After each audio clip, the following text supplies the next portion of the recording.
thing because the thing got off and it gets wet when I get in the shower.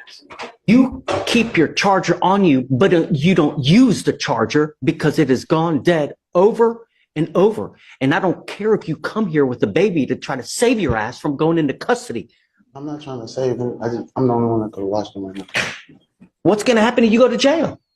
All right, so I got a video for y'all today that I know ain't nobody covered. All right, so today we're going to be talking about this rapper G2 Genesis from Houston, Texas. And we just watched the clip at the beginning of him in court with the baby on his hip while the judge was yelling at him. Yeah, no, it's pretty crazy. And I thought that it was a real good example I could show you guys of how performative rap can be. Because if you go solely based off the music videos and the music that these guys make, you would swear to God that they are the biggest gangsters in the world. And I mean, they very well could be, but there is a time and a place for everything. And apparently that is something that G2 Genesis understood, because when he was in front of this judge, he was as humble and polite as he could be. Now, before we jump into any courtroom footage, because that clip at the beginning has been going viral, but it is a very short piece of the entire puzzle. So y'all know me, I got the whole clip and we are going to get into it. But before we do, I want to show y'all who G2 Genesis is. Let y'all hear a little bit of the music that he be dropping, so y'all can see just how big of a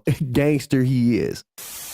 He a hashtag. We gon' blow that bitch up just like we in Baghdad. All these boy, my sons, I feel like I'm a bad dad. Why? I ain't stepped on shit enough, now I put belt to ass. In that catcher, but ain't no catching me, I'm in that super fast.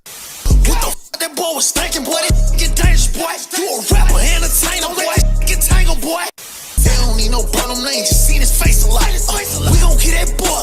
Wait, what's my favorite channel? Get that boy a high five. And it's pop style. You ain't do that, so stop lying. With all that muscle, bro, flexed on. Ain't got stepped on.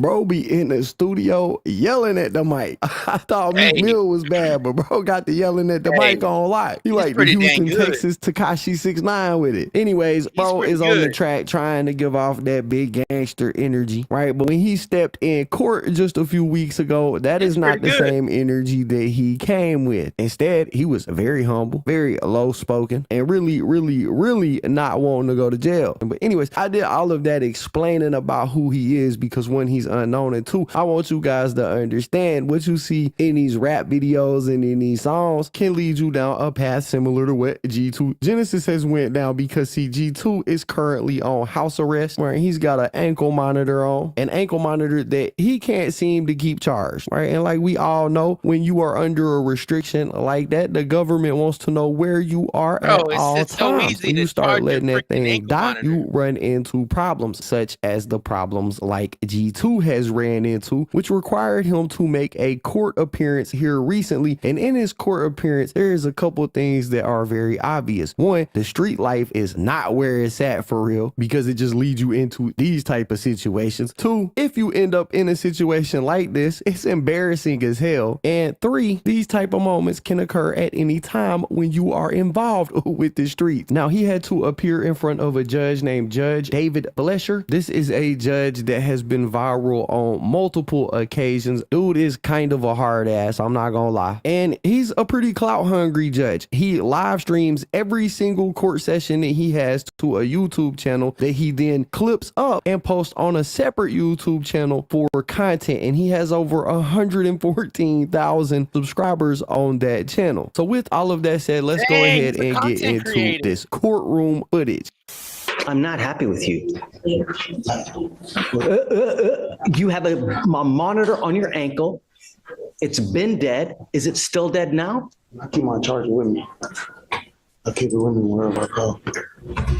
But my ankle monitor is messed up. They said not functioning. So sometimes. Felicia, tell me what's going on with Mr. McCollum now. So I believe on the 2nd, we lost service until the 5th. And then it came back on, and then on the 8th, his last court date, it went off again for about 6 hours. I reached out to get the specific times, but I haven't heard back yet on that.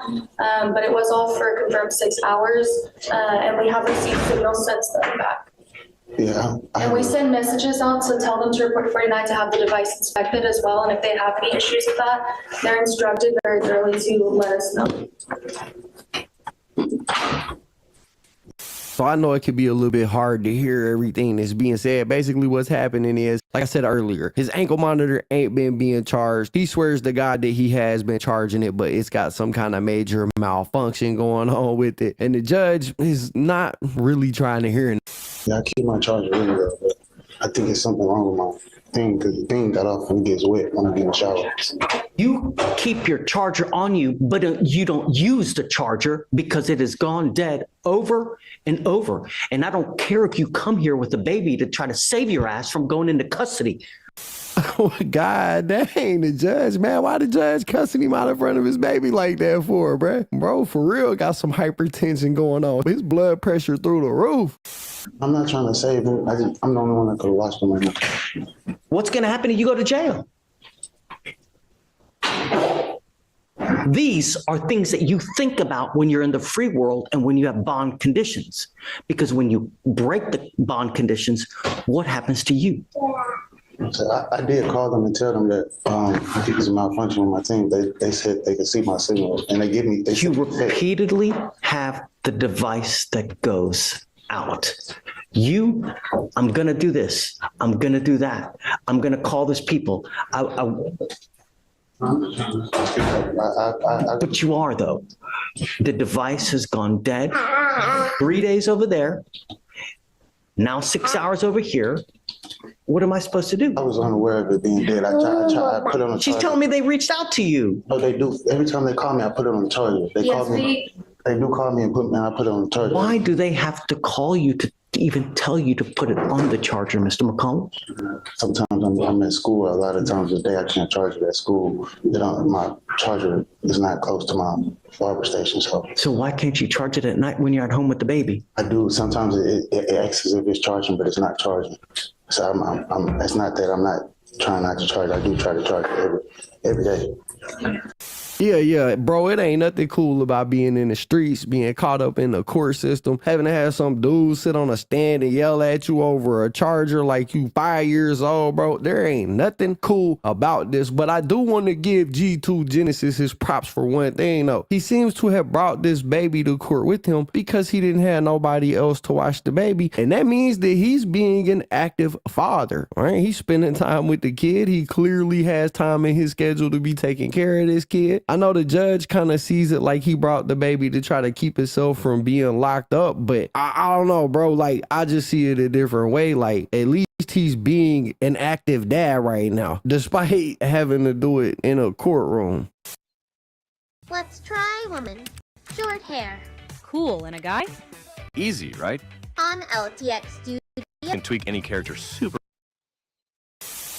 Judge, I would ask if the court would instruct him to go by 49 Sanderson today, just for them to check the device, and if there is something wrong, for them to put it in. I'm putting him in jail.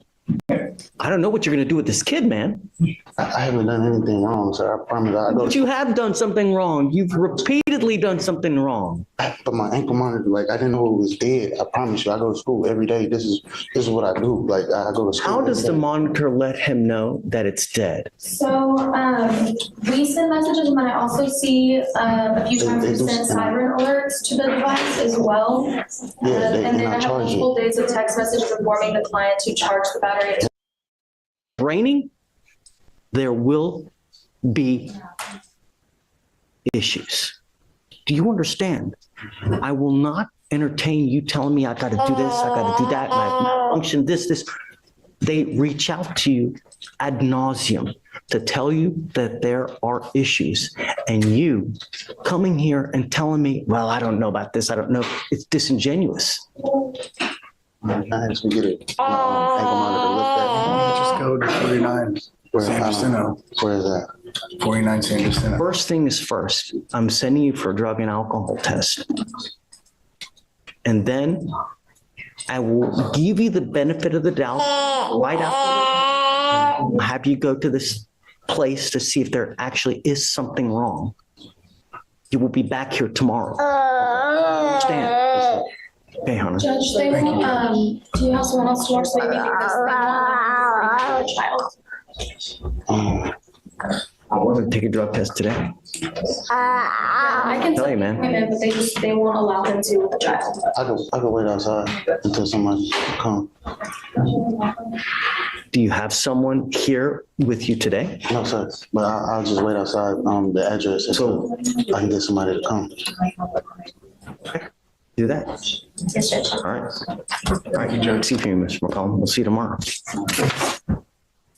He got lucky because clearly he was under some type of violation of his house arrest and bond conditions. That's why they drug him back into court. We heard the lady in the background talking multiple times. I'm assuming she's probably who brought him back to court for this. The judge ended up not arresting him right here. He gave him a chance to go out, prove that it was malfunctioning or if it wasn't, you know, but I'm going to say what I said earlier. This ain't cool. There ain't nothing cool about being in the streets because of this right here. There's nothing dope about a judge being able to tell you right now, today, right now, you're going to go take a drug test on the spur of a moment, getting on to you because you didn't have a charger plugged in. You got to have some kind of device on your ankle, and when you're at school the signal cuts out, so now all of a sudden you're at risk of going back to jail. Like, ain't none of that cool, bro. And I know ain't nobody else gonna cover this, but I seen it and I was like, nah, it's a lesson to be learned here from watching G2 Genesis for sure. You know, I know he said that he was in school kind of like to be a barber. Hopefully he continues down that path. In this world there's a couple things that could change your life, and one of those is getting a skill of some kind: welding, hair cutting, construction, a CDL, right? These things can change the trajectory of people's future. So I hope he continues on that course. It seemed like he is being there for his baby right now. I hope he also continues to do that, and I wish him nothing but the best. But bro, y'all gotta let me know what y'all think about it in the comments down below. Anyways, that's basically it for the video, guys. If you enjoyed the content, be sure to hit the like button, subscribe.